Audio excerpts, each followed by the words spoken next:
Hello, I'm Nicola. And hello, I'm Kath.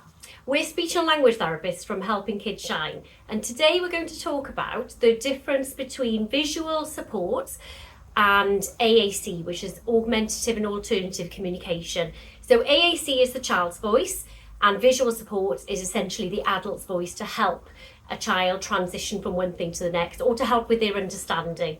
So today we're going to talk about some of those examples. So this is an example of a now and a next board, and this can be used to support a child to understand what's happening, so they know what's happening in their day. So in this example, the child will be doing the puzzle, and then next they might be going on their iPad. Next we've got a example of a visual timeline or a visual timetable.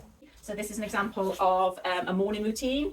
So things a child might be doing in their morning. So we've got brush hair, we've got breakfast, brush teeth, get dressed, shoes, and then school. So you can show your child what you'll be doing each time, and then when it's finished, you might take it off to say, that's finished, next we'll be doing breakfast, and all the way down. And we've got some countdown spots, which are quite useful. I use these quite a lot when I'm working with children to help prepare them for the end of an activity, especially if we don't know when the end is. It just helps to reduce anxiety sometimes. So it might be 5 more and then finished. So I might count out, we've got 4 more, 3 more, etc. And also use the Makaton signs for now and next. Some examples and some objects and reference that you might be using again with your child. So for children that struggle with pictures and symbols, it can be really helpful for them to use objects. Obviously they're things they can see, they can hold.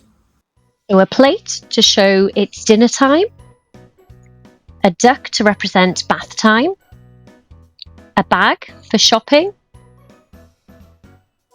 some fabric getting dressed, and a potty for toilet time. And these are also really useful for children if they're kept in a place that they're accessible for children, that they can then go and get them and then show you what they need. So moving on to AAC, which is the child's voice, we've got low-tech or paper-based AAC, which you might have already seen so far. So these are core boards. There's lots of different examples of core boards. This is just one taken from Smartbox, which is called Supercore. These are really, really good for modelling core vocabulary, which are the everyday sort of high frequency words like stop, like, go, help, want, good. So those are the low tech. We've also got some mid tech, which are switches. These can be used to model core or topic-based vocabulary in single or multiple messages. So AAC could also be like a writing board or even just a pen and paper. So another version of AAC is high tech, which usually refers to something that's battery powered or a voice output. So something like this, which is a grid set on an app on an iPad. And very, very similar to the core board I've shown you there. Stop. This is just the high-tech computer version. Like. So we will show you a little activity as well, using bubbles again. So I will go on to bubbles. Remember to model without any expectation. Press the symbols as you say the words, as you naturally would. And remember not to put any pressure on a child to press these. AAC takes time and lots of practice.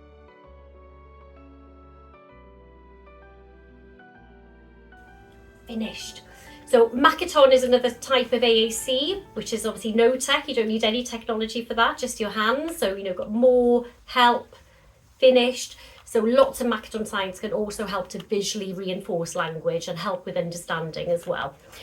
So I hope that's been helpful and thank you for listening.